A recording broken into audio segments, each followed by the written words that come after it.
So hello and welcome to the video. I recently flew to Malaga on British Airways in business class, a flight that I covered in this video. I could have just turned around and flown straight back, but instead I decided to stay on in Spain for a couple of days.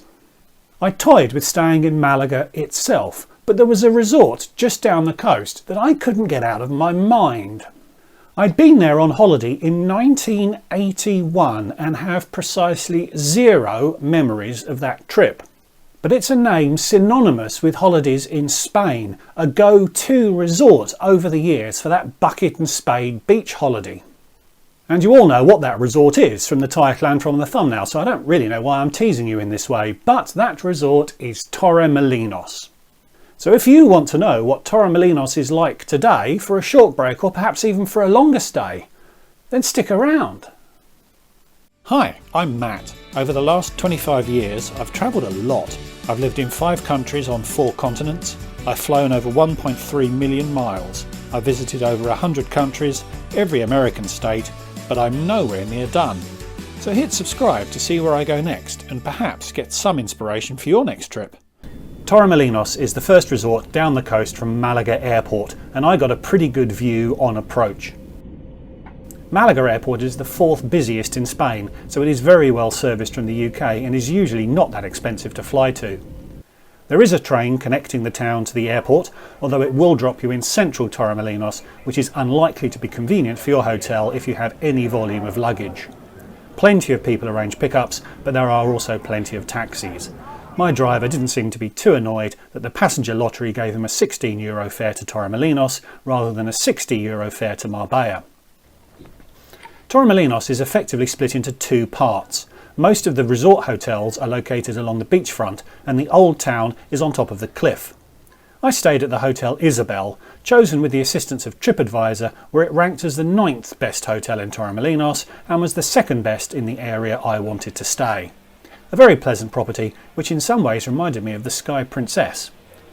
The pool was really inviting, but it was a bit cold. It was a reasonably priced property. I paid around £75 a night for the cheapest room in the hotel, although paying more for a higher room at the front of the property would have given me a great view. The beach was just across the road from the hotel. There was lots of it and it was pretty nice sand. I can't imagine it ever feeling full, even in the busiest of times. There were 2 options for a beach stay: self-service close to the water's edge, or there were dozens of, well, I suppose you'd call them beach clubs. They would rent you a lounger and serve you drinks and snacks.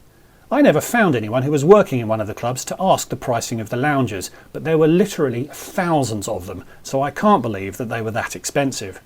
Again, the water was surprisingly chilly. Along the beachfront in the lower area of town were a number of bars, shops and restaurants. The stereotype in my head meant I was expecting them to all be very British, although mostly they were pleasantly Spanish. You could still get a fry-up for brekkie and a €2 beer, but it didn't feel that the whole place was geared up just for Brits, as some places are, for example in the Canary Islands. The older part of Torremolinos is up the hill, although I must say that it's not that old and it's not that much of a hill. I always walked up and took the lift down, but as regular viewers will have probably deduced by now, I'm a bit odd. The lift was 50 cents each way, and as its capacity was restricted, there was a bit of a queue to go up.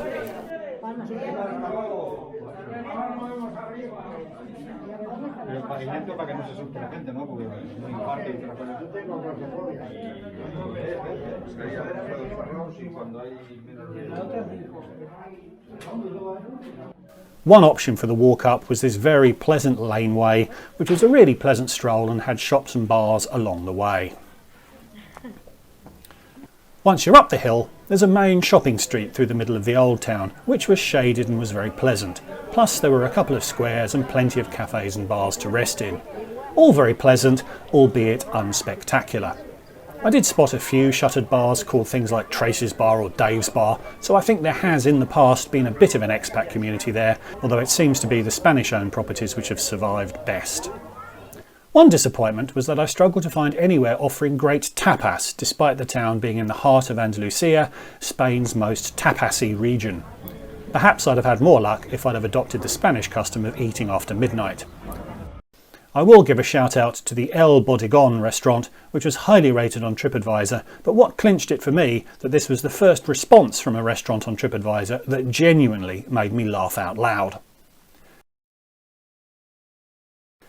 So Torremolinos is very easy to get to, it's very easy to get around, it has great weather and it has a lovely beach. Pretty much everything you'd need for an enjoyable, simple and inexpensive short stay. It doesn't have art galleries, theatres, amazing restaurants or nightclubs where you can party until dawn, but Malaga is just up the road or just up the rail track. And Malaga has all of those things and more, including the kind of proper tapas restaurants I was craving. Torremolinos may get a little dull if you're staying for more than just a long weekend, but if you have kids with you and develop a sort of routine of going to the beach or staying by the pool, I'm sure the time would fly past. I really enjoyed it and I will go back. So thanks for watching. Here's a review of my stay in Corfu town and here's a review of my time in Tenerife. So please like this video if you enjoyed it, subscribe if you're new and leave me a comment. I always love to hear from you. And I'll see you in the next one. Goodbye.